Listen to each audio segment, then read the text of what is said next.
빌 게이츠의 발언과 행동은 전 세계적으로 큰 관심을 끌고 있습니다. 특히 그의 20년 안에 또 하나의 팬데믹이 세계를 덮칠 것이라는 예측과 이에 대비해 한국에 대한 막대한 투자를 약속한 것은 매우 의미심장한 일입니다. 이러한 결정 뒤에는 여러 중요한 요인이 있을 것입니다. 첫째, 한국의 코비드-19 대응은 전 세계적으로 주목을 받았습니다.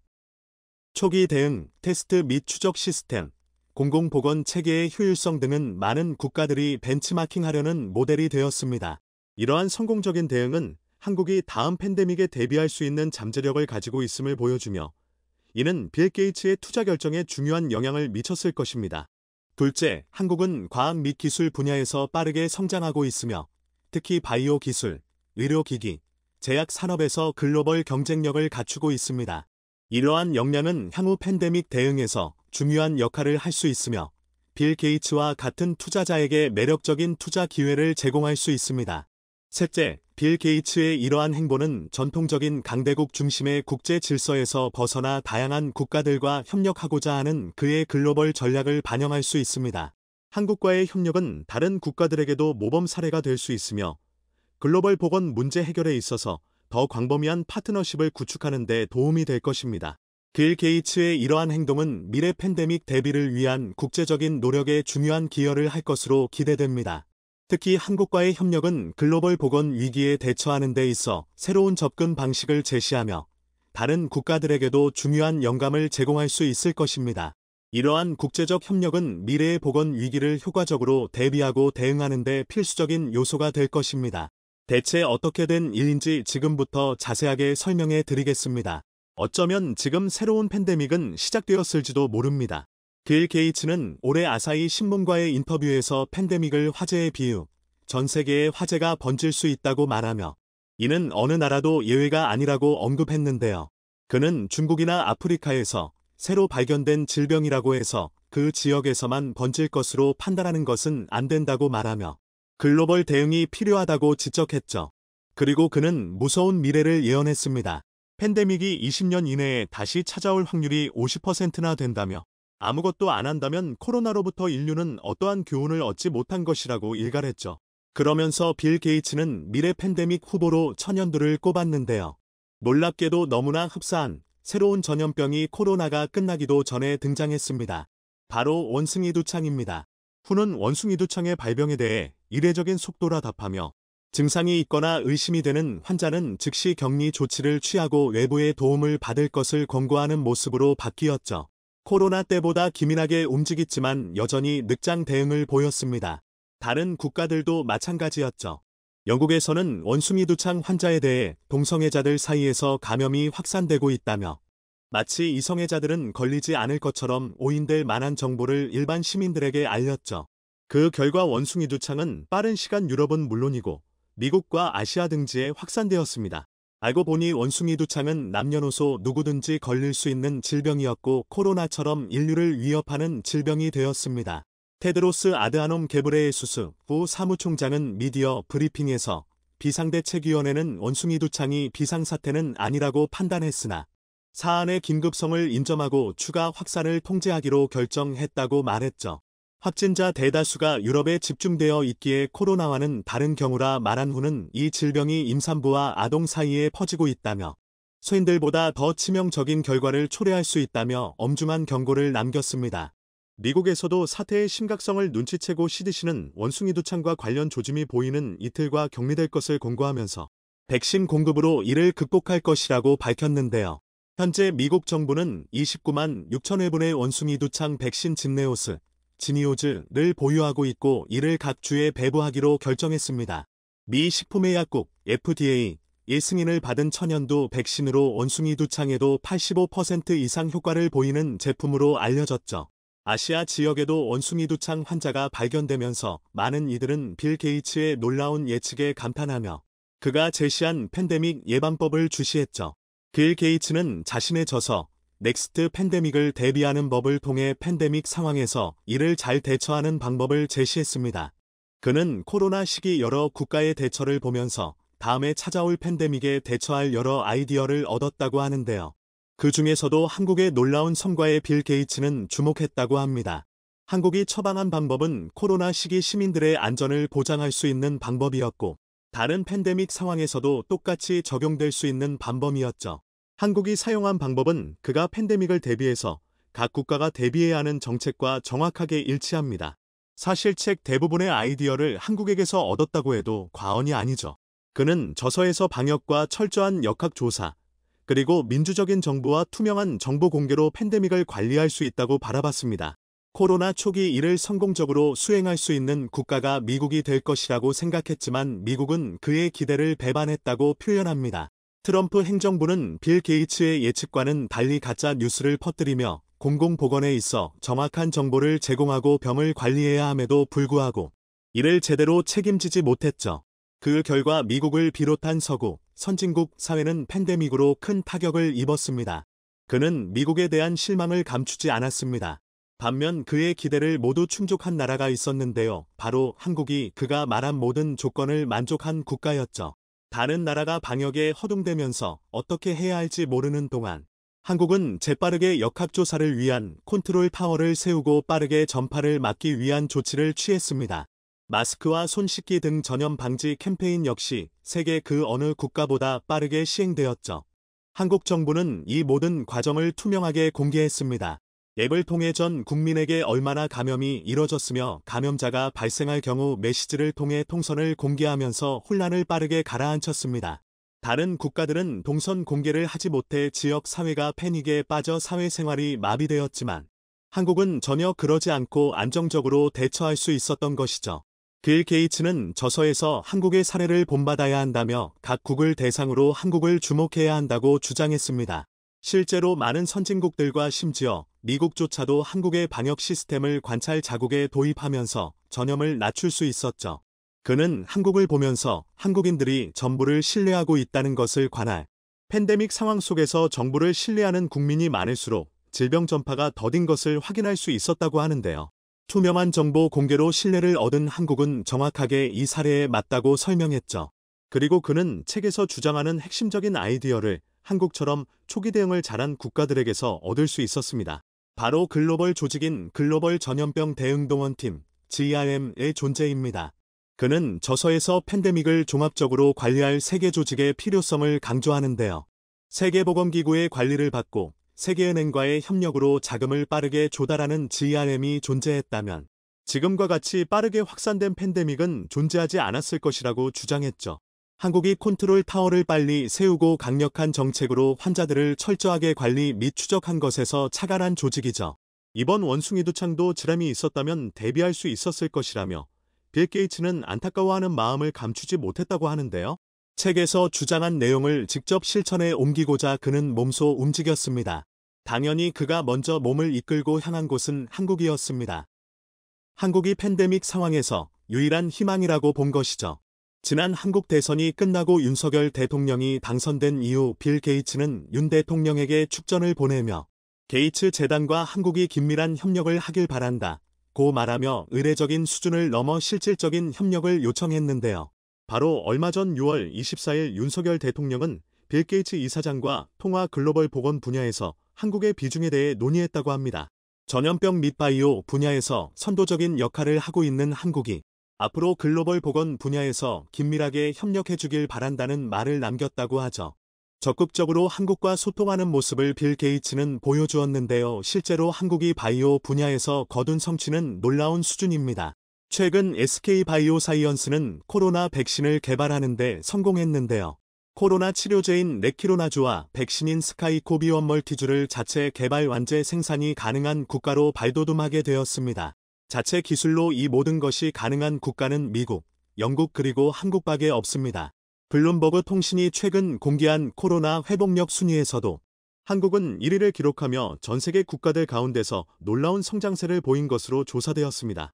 2020년 11월부터 공개된 코로나 회복력 순위는 올해 6월이 마지막 공개되는 자료로 이번 마지막 공개에서 한국이 1위를 거두며 전 세계적으로 팬데믹 상황에서 얼마나 잘 대처하고 마무리한지를 여실히 증명했습니다. 다시 말해 한국은 신뢰와 결속이 매우 강한 사회라는 것을 증명해 다른 국가들의 모범 국가로 공식 민증을 받았다는 소리입니다. 빌 게이츠가 한국을 중심으로 전염병 대책을 짠다고 해도 이상하지 않는 일이죠. 그는 GRM을 건설하고 이를 현실화하기 위해 분주하게 움직이고 있는데요. 한국의 도움이 그의 계획에 가장 큰 도움이 되었다며 한국의 지지에 감사를 보내고 있습니다. 미국이나 유럽을 제치고 세계 최고의 바이오 선진국으로 거듭난 한국이 보여준 놀라운 대처에 박수를 보내며 빌 게이츠와 협력해 앞으로 찾아올 넥스트 팬데믹 상황에서도 한국이 슬기롭게 헤쳐 나가길 기원해 보겠습니다. 인니 대통령의 깜짝 발언에 한국이 초대박 났습니다. 한국은 순식간에 3천조 원이라는 상상을 초월하는 규모의 돈을 손에 쥐게 됐는데요. 그동안 한국에는 뒤통수만 치고 중국의 모든 것을 퍼다 주었던 입니다. 왜 갑자기 180도 태도를 바꾸며 한국에 이러한 엄청난 선물을 한 것인지 중국이 인니를 장악했습니다. 5일 현지 시간 월스트리트 저널 WSJ은 중국은 전기차에 필요한 니켈의 정제 과정을 전수하면서 막대한 니켈 매장량을 확보한 인도네시아를 길들였다. 태임며 이런 식으로 중국은 세계 최대 원자재 공급원으로 지배력을 키워왔다. 고 보도했습니다. 인도네시아는 세계 최대 니켈 보유 생산국입니다. 지난해 미국 지질조사국 조사 USGS에 따르면 인도네시아에서 채굴할 수 있는 니켈 매장량은 전 세계 매장량의 22%에 달했습니다. 세계 1위죠. 생산량은 1000킬로톤 KT으로 세계 생산량 중 37%를 차지합니다. 인도네시아는 5년 전만 해도 니켈을 대량으로 채굴하지 못했습니다. 기술력이 부족해서입니다. 이런 인도네시아에 손을 내민 건 중국입니다. 중국은 최근 인도네시아에 적어도 3개 이상의 니켈 관련 공장을 설립했으며 추가로 건설하고 있습니다. 자, 그런데 이렇게 자신들을 도와준 중국을 인니가 배신하려 하고 있습니다. 그 이유는 너무나도 충격적이었습니다. 처음에는 중국이 인니의 니켈 관련 공장을 설립해 인니가 떼돈을 벌게 도와주는 듯 보였습니다. 그런데 조금 지나자 중국이 본색을 드러냈습니다. 전기차 핵심 재료인 니켈을 완전히 장악하고 싶었던 중국은 인니 내 니켈 광산에 대한 소유권을 통째로 뺏어가기 시작했습니다. 뿐만 아니라 인내 니켈 광산에서 환경규제 및 안전규제는 완전히 무시해버린 채 니켈을 마구잡이로 캐내고 있습니다. 이 때문에 주변 지역 환경과 주민들은 막대한 피해를 입었고 인니 주민들은 중국을 보이콧한다 라며 지금 당장 중국 기업의 니켈 채굴을 멈춰라 소리 지르고 있습니다. 니켈은 전기차 배터리 필수 원료로 니켈의 공급망 확보를 위해 세계 각국이 총성 없는 전쟁을 벌이고 있습니다. 심격전지로 부상한 니켈 생산국들은 자원민족주의로 돌입, 배터리 원자재 확보에 더욱 불을 댕기고 있습니다. 니켈은 전기차에 사용되는 리튬이온 배터리의 핵심 성분입니다. 리튬이온 배터리의 기본적인 4대 구성 요소는 양극재 오른쪽을 가리키는 까만 삼각형 음극재 오른쪽을 가리키는 까만 삼각형 분리막 전해질입니다.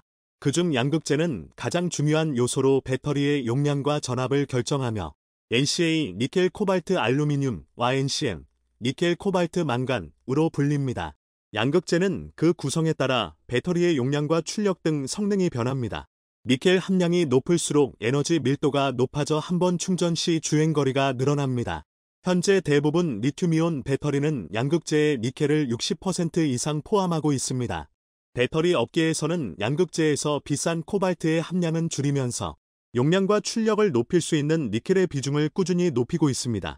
니켈의 비중이 높은 양극재가 들어간 배터리를 하이니켈, 하이NI 배터리라고 하며 전기차 배터리의 대세가 될 것이란 전망입니다.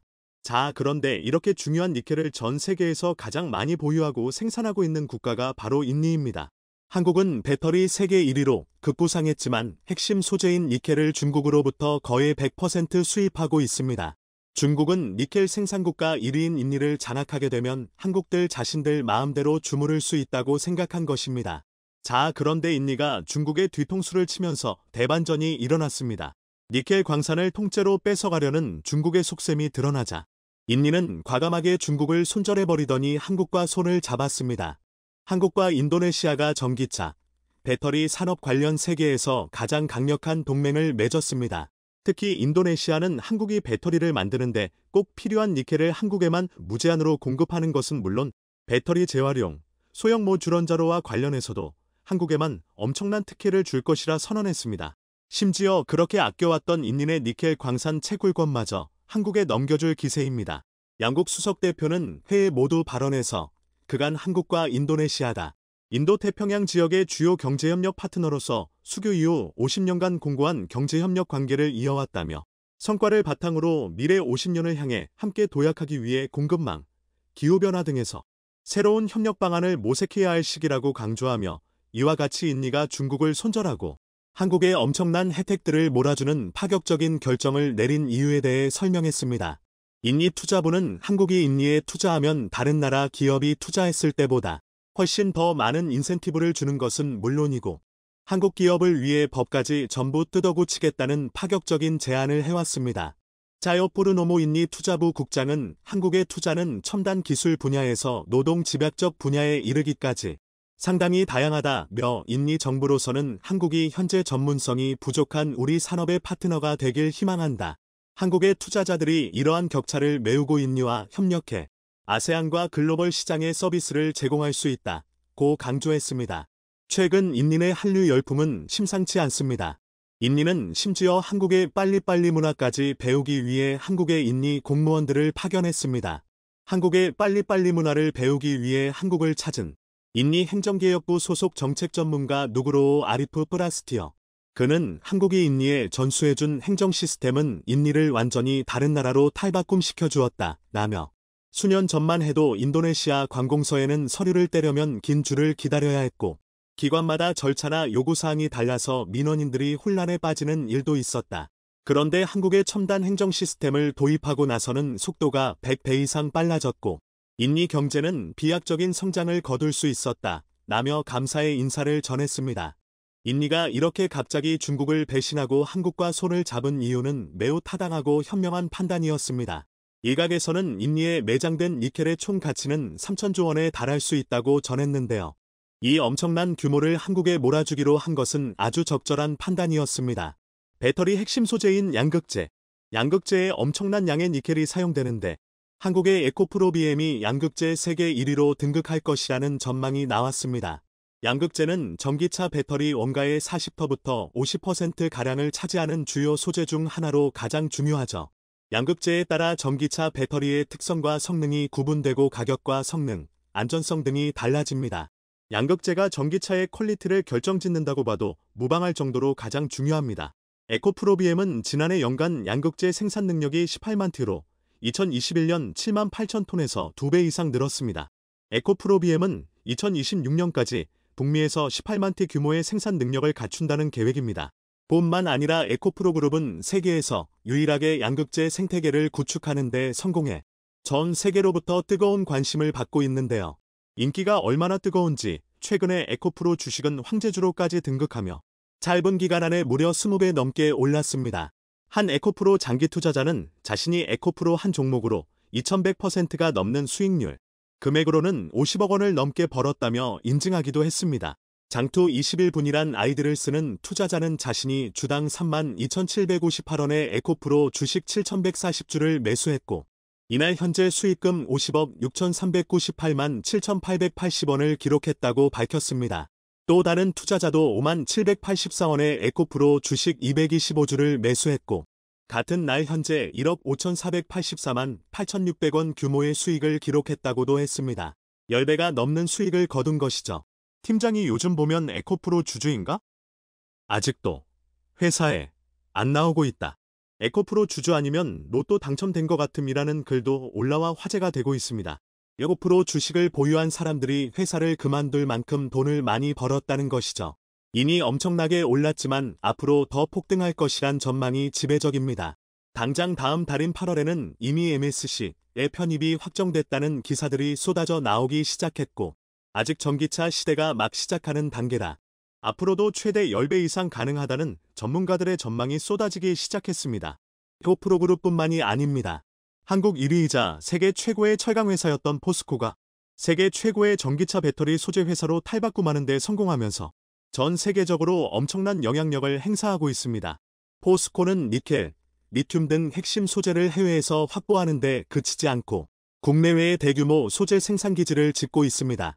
포스코홀딩스는 3일 국내 기업 최초로 배터리 핵심 원료인 니켈을 원료 산지에서 직접 생산하겠다고 발표했습니다.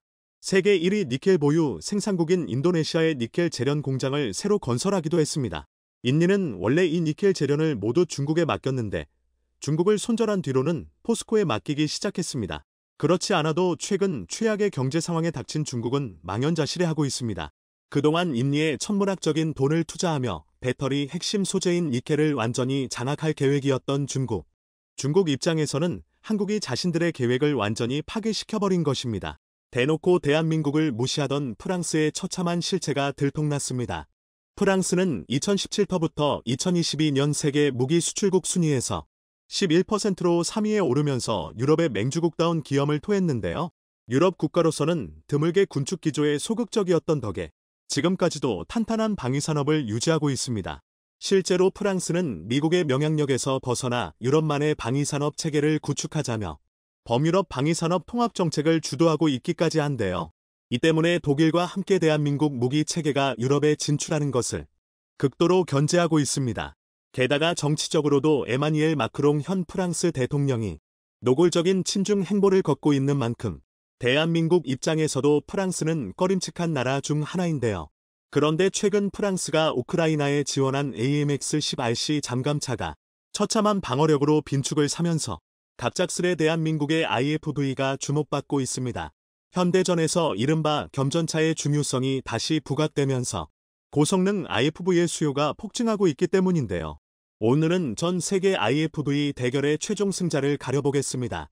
현재 우크라이나 전장은 졸지의 서방 기계와 전력의 올림픽이 되어버렸습니다. 네로라는 군사 대국들이 앞다퉈 자국의 잠감차를 지원하면서 기주만 성능 검증의 장이 되어버린 건데요. 그 중에서도 미국이 지원한 M2 브래들리, 프랑스가 지원한 AMX-10RC는 전 세계의 관심을 한몸에 받았습니다. 바로 현대전에서 재등장한 경전차라는 포지션 때문입니다. 제2차 세계대전까지만 해도 전차의 종류는 다양했습니다. 심지어 일반 소형차 크기에 불과한 탱켓부터 사실상 자력 이동이 불가능한 초중전차 마우스까지 온갖 기상천외한 전차들이 난립했는데요. 그러나 현대에 들어서 이 모든 전차는 메인 배틀탱, 통칭 주력전차로 통합되어 버렸습니다. 어느 한 분야에 특화된 전차가 아닌 강력한 장갑, 높은 화력, 빠른 기동성을 모두 갖추고 있으면서도 공중 수송이 가능한 경량화를 유지하는 게 여러모로 효율이 높았기 때문입니다. 이는 현대의 전투기가 대부분 멀티롤 임무를 수행할 수 있는 것과 비슷한데요. 이 과정에서 한때 역사의 뒤만길로 사라질 뻔했던 게 경전차입니다. 이름 그대로 가벼운 전차를 의미하는 경전차는 주력 전차에서 확보하기 어려운 빠른 이동 속도로 설계되었는데요. 그렇다 보니 태생적으로 비교적 크기가 작고 장갑이 가벼울 수밖에 없었고 생존력이 약해 주력 전차와의 대결에서 효과적으로 작전을 수행하기 어려웠습니다. 이에 경전차는 주로 정찰 목적으로 사용되다 점차 사라지게 되었던 건데요. 그런데 최근 다시 군사 분야에서 경전차가 주목받기 시작했습니다. 세계 4위의 군사 강국으로 평가받는 인도에서 중국과의 영토 분쟁에 대응하기 위해 경전차를 대량으로 도입하고자 하면서 상당한 소요 물량이 발생했기 때문인데요. 저강도 분쟁에 동원할 수 있는 적당한 화력과 산악 지형에서도 빠르고 안정적인 기동성을 앞세운 다양한 역할 수행 능력이 경전차 부활의 신호탄을 쏘아 올린 것입니다. 프랑스의 AMX-10RC 지원이 주목받은 이유도 이와 같은데요. AMX-10RC는 유럽 최대의 군사 강국 중 하나인 프랑스에서 개발한 IFV인 만큼 이번 우크라이나 전쟁을 통해 실전 성능이 입증된다면 차세대 보병전투차, 경전차 시장을 완전히 선점할 수도 있었습니다. 아닌 게 아니라 독립식 유기압 서스펜션을 탑재한 AMX-10RC는 험지 주파 능력이 우수하고 포장도로 기준 시속 85km, 야지 기준 시속 40km의 고속 주행이 가능합니다. 게다가 105mm 저압강 선포를 주무장으로 탑재한 덕에 사거리만 약 2km에 육박하고 일반 고폭탄을 사용할 경우 60도 임사각 기준 150mm, 전용 날탄을 사용할 경우 350mm 장감까지 관통할 수 있습니다. 이쯤이면 제한적인 경우긴 해도 현대 주력 전차에 대응할 수 있을 정도의 고화력인데요. 오죽하면 프랑스 내에서 차륜형 구축전차라는 별명으로 불릴 지경입니다. 방호력 또한 굉장히 우수해서 전면 23mm, 전방위 14.5mm의 철갑탄을 방어할 수 있는 것으로 알려져 있는데요. 심지어 SEPAR 잠감 탑재 시 무게가 15.8톤에서 22톤으로 늘어나긴 하지만 지뢰나 IED까지 방어할 수 있는 것으로 알려져 있었습니다. 일단 스펙상으로만 보면 경전차의 모든 요구 조건을 충족하고 있는 셈인데요.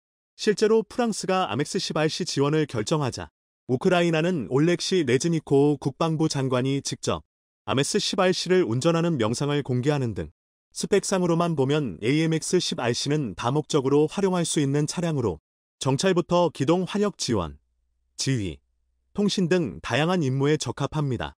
절대적인 장비의 숫자가 부족한 우크라이나 임장에서 이런 다목적성은 대단히 중요한데요. 그러나 이 기쁨이 절망으로 바뀌기에는 그리 오랜 시간이 걸리지 않았습니다. 최근 우크라이나군 고위 관계자의 증언에 따르면 AMX 10RC는 152mm 포탄의 파편을 맞은 것만으로도 승무원 4명이 전원 전사하는 사례가 발생할 정도로 방어력이 형편없었던 것이 드러났습니다. 어디까지나 AMX 10RC가 본격적인 경전차가 아니라 IFV로서 전면 장갑 방어력이 23mm 철갑탄 방어 수준에 불과하긴 하나 승무원 전원 전사는 대단히 충격적인 결과인데요. 그것도 당시 포격에 관통당한 AMX 10RC는 세파르 장갑까지 탑재한 방어력 강화 버전이었습니다. 이쯤이면 아무리 IFV라 할지라도 뻥 스펙을 의심해봐야 할 만큼 심각한 수준인데요. 더군다나 그토록 강조했던 기동성마저 비포장도로에서 기어박스가 너무 쉽게 고장난다는 사실이 뒤늦게 밝혀지면서 반쪽짜리 취급을 받고 있습니다. 아닌 게 아니라 우크라이나군 제37의 병여단의 한 지휘관은 105mm 주포의 관측 장비는 쓸만해도 전면 공세에 사용하는 건 비현실적이라고 발언했는데요. 쉽게 말해 아무리 잘 쳐져봐야 화력 지원 이상의 용도로 사용하기 힘들다는 평가였습니다. 덕분에 프랑스는 제대로 체면을 구겼는데요. 그런데 반대로 프랑스의 아멕스 10RC가 실전에서 죽을 숨먹에 주목받고 있는 잠감차가 있습니다. 바로 대한민국의 레드백인데요. 레드백은 고성능 엔진과 현대적인 전투 시스템을 탑재하여 빠른 이동과 정확한 사격이 가능할 뿐만 아니라 적응형 보호 장갑과 첨단 방탄 기술을 통해 습격과 폭격으로부터의 방어력을 강화하였습니다.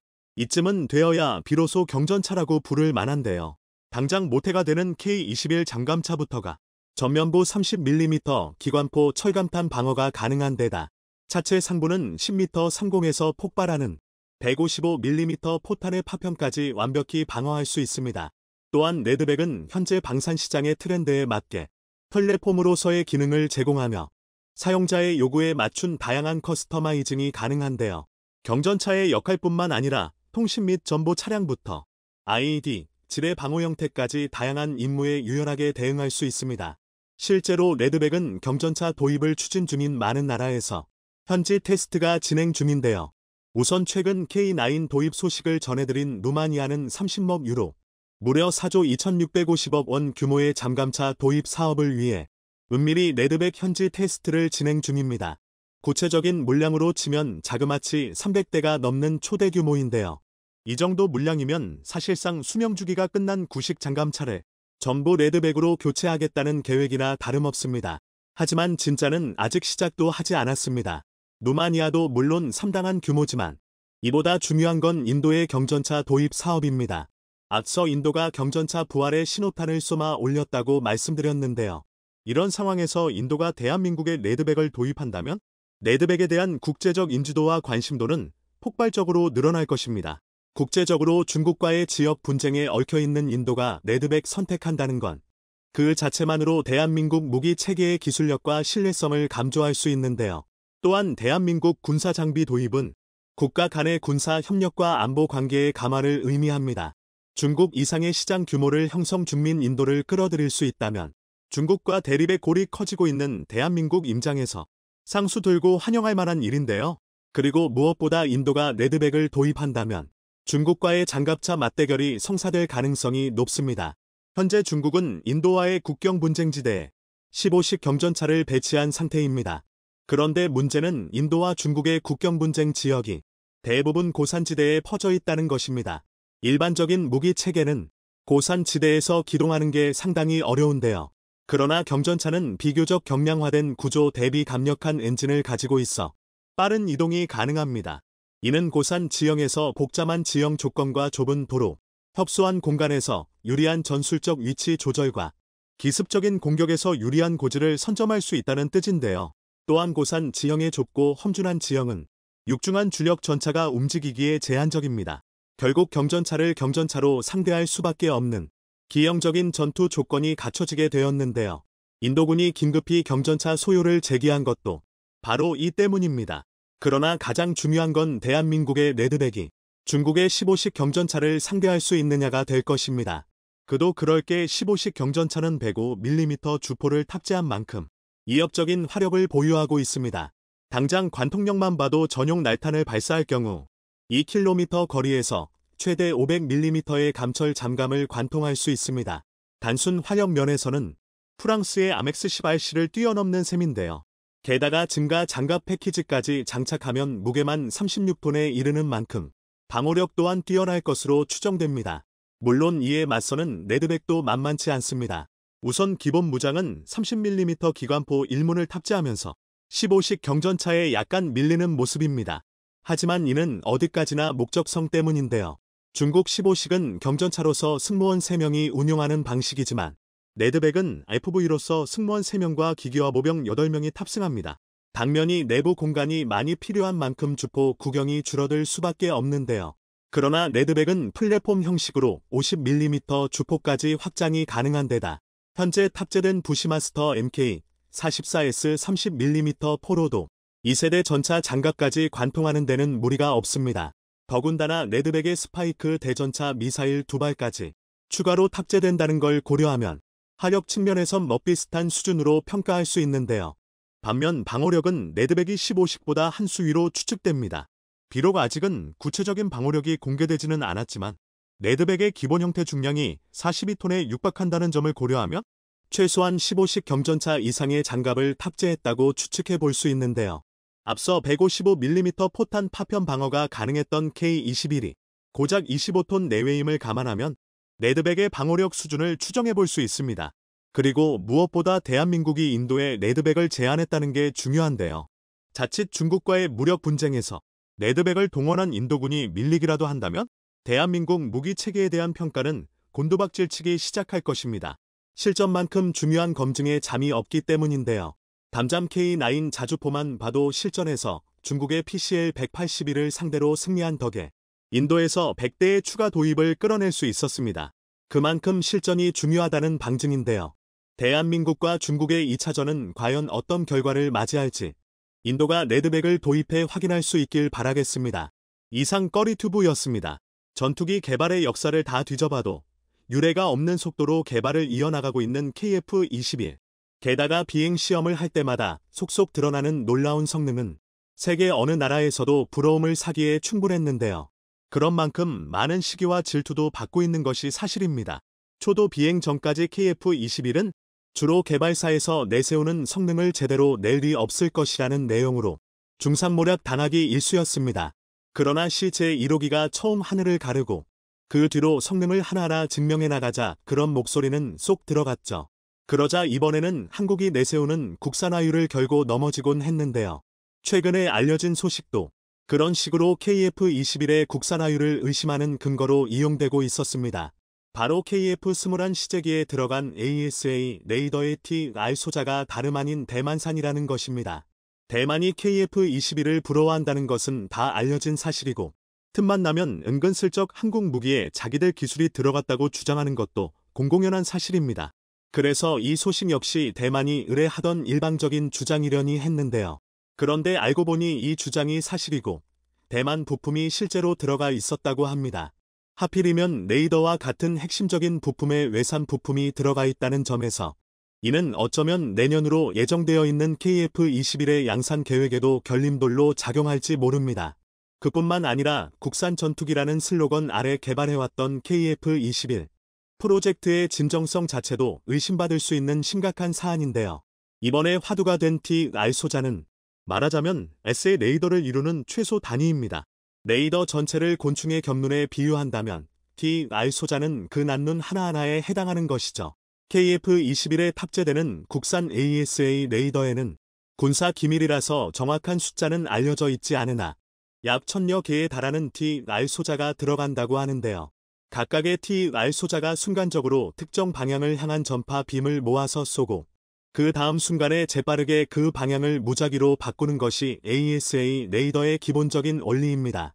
AESA 레이더의 성능을 결정하는 것이 바로 ETR 소자의 성능으로 얼마만큼의 출력을 견디는지에 따라 쏘는 전파 빔의 강도가 바뀌는 데다가 얼마만큼 빠르게 조사 방향을 바꿀 수 있는지가 전자전 성능을 결정하기 때문입니다. 한국이 개발한 AESA 레이더의 TR 소자는 최신의 기술 수준에 맞춰 지라갈륨 겐으로 만들어져 있는데요. 1세대 AESA 레이더가 이용하던 지라비소 GAAS 대비 내열 성능과 고속 동작 성능이 모두 뛰어나 차원이 다른 성능을 보여주죠. 그런데 이번에 제기된 의혹은 현재 시험 비행을 치르고 있는 KF-21 시제기들이 대만산 TR 소자를 탑재한 AESA 레이더를 달고 있다는 것입니다. KF-21용 AESA 레이더는 LIG 넥스원의 탐색 개발 이후 한화 시스템의 체계 개발로 완성되었습니다. 2016년 4월 한화가 본격적인 체계 개발에 들어간 뒤 에드디와 국방과학연구소는 2020년 8월 7일 그 시제품을 공개했죠. 그런데 국내 유력 군사 매거진이 최근 밝힌 바에 따르면 이 시제품 레이더가 대만 WIN 세미컨덕터 JH 도입한 출력 20W급겐 소자를 1088개 집약한 물건이라고 합니다. 그리고 이 시제품 레이더가 지금도 실제로 KF-21 시제기에 탑재되어 비행 시험을 하고 있죠. 이 소식이 알려지자 군사 관련 커뮤니티에서는 한바탕 난리가 났습니다. 그동안 국산이라고 그렇게 어필하던 게 다 거짓말이었던 것이냐고 말입니다. 그도 그럴 만한 게 TR 소자는 사실상 S 레이더의 하드웨어를 전부 구성하고 있다고 해도 과언이 아닐 정도의 핵심 중의 핵심 부품인데 여태 이결외산, 그것도 대만 걸 사서 쓰고 있었다고 하면 예상되는 문제점이 이만저만이 아니기 때문입니다. 일단 양산과 수출, 심지어는 정비에 이르기까지 생산국인 대만의 눈치를 보고 허락을 받아야 합니다. 대만이 KF-21을 얼마나 부러워하는지를 생각하면 이들이 그 대가로 뭘 요구해올지 알 수가 없습니다. 이래서야 나머지 부품 전부가 국산이라고 한들 아무런 의미가 없습니다. 한국이 KF-21에 기대하는 것은 다른 무엇도 아닌 주체적인 무기 운용의 자유기 때문입니다. 게다가 대만이 KF-21이 자랑하는 수준의 TR 소자 개발 능력이 있다면 언젠가는 이를 기반으로 KF-21의 경쟁자가 될 만한 전투기의 개발에 성공할지도 모릅니다. 물론 레이더 기술만으로 전투기가 뚝딱 만들어지는 것은 아니지만 고성능 AESA 레이더 기술이 현대적인 전투기 개발의 가장 높은 벽 중에 하나인 것도 사실입니다. 다른 건 몰라도 반도체 분야에서만큼은 한국보다도 세계적인 점유율과 인지도를 인정받고 있는 대만이 TR 소자를 빌미로 KF-21의 생산과 판매를 쥐락펴락하게 되면 한국에게 이만한 악재가 달리 없을 것입니다. 그러면 이런 상황을 해결할 방법은 도무지 없는 것일까요? 이대로 한국은 KF-21의 꿈을 대만에 빼앗기는 것일까요? 결론부터 말하자면 사실 이런 걱정은 할 필요가 없습니다. 시제기에 외산 부품이 들어가는 경우는 흔할 뿐더러 양산될 때에는 국산 SL가 멀쩡히 들어갈 것이기 때문입니다. 그런데 그게 가능하다면 왜 시제기에는 대만 부품이 들어간 걸까요? 사실 여기에 KF-21의 빠른 개발 속도의 비밀이 숨어 있습니다. KF-21의 시제기 개발은 국산 S 레이더 개발과 거의 동시에 진행되고 있었습니다. 다만 AESA 레이더의 기술적 난이도가 훨씬 높았던 탓에 국산 기술로 목표 성능에 도달한 시점이 시제기가 나오는 것보다 더 늦었던 것입니다. KF-21에 적용 가능한 세계적인 수준 성능의 갠 전력 소자들 만들어낸 시점이 2022년이었죠. 그 전까지 KF-21 시제기들은 개발 실패와 같은 만약의 사태에 대비하기 위해서 목표 수준에 해당하는 성능을 내는 것이 가능한 대만산 소자를 구매해서 테스트용 레이더들 따로 만들어뒀던 것입니다. 물론 국산 AESA 레이더는 순조롭게 개발되었고 현재 양산 물량에 대응할 수 있는 파운드리 위탁 생산 업체도 국내에서 확보해둔 상태입니다. 현재 국내에서 갠 파운드리 서비스를 제공하는 유일한 기업 웨이비스죠. 이 기업은 이미 한국군과 공급 계약을 맺고 있는데요. 충남급 호위함의 통합 마스트에 들어가는 소자와 ASAM 요격 체계에 다기는 S밴드 레이더에 들어가는 소자들 이곳에서 공급하고 있습니다. 2019년 0.4뮤엠에서 시작해 현재 공급 중인 소자는 0.3뮤엠 수준인데요. 올해 하반기엔 0.2뮤엠로 더욱 집적도를 높여서 KF-21 S 레이더에 적합한 수준이 될 예정이라고 하죠. 내년 양산 시작에 맞춰 여유롭게 준비가 되고 있는 것입니다. 지금도 업계 선두 그룹에 그렇게 밀려나지 않지만 2025년에는 0.12 마이크로미터로 집적도를 더욱 올린다고 하는데, 이 정도가 되면 세계 최고 수준의 집적도를 확보하게 됩니다. 안정적인 양산은 물론 추후 성능 향상의 가능성도 열려 있다는 것입니다. 오히려 칩 설계 능력이 없고 파운드리 위탁 생산만 하는 WIN 세미컨덕터즈에 비해 기술력이 뛰어난 셈이니 한국이 대만 부품을 더 쓸 이유가 없죠. 이렇게 KF-21이 개발 단계에서부터 루머에 휩쓸리고 있는 것은 어쩌면 개발이 잘 되고 있다는 증거라고도 할 수 있을 것입니다. KF-21로 전력을 증강하는 한국이 부럽고, 또 한편으로는 두려워서 일부러 흠을 잡는다는 거죠. 보통 시제기 단계에서는 개발 기간을 줄이기 위해 외산 부품을 적극 활용하는 것이 서방 무기 체계에서는 흔한 일이었고, 국산화율은 양산이 시작되면 평가하는 내용이었습니다. 시제기 단계에서 쓰인 외산 부품을 두고 억지로 흠을 잡는다는 것은 바꿔만 하면 달리 흠잡을 만한 단점이 없다는 이야기라고도 할 수 있죠.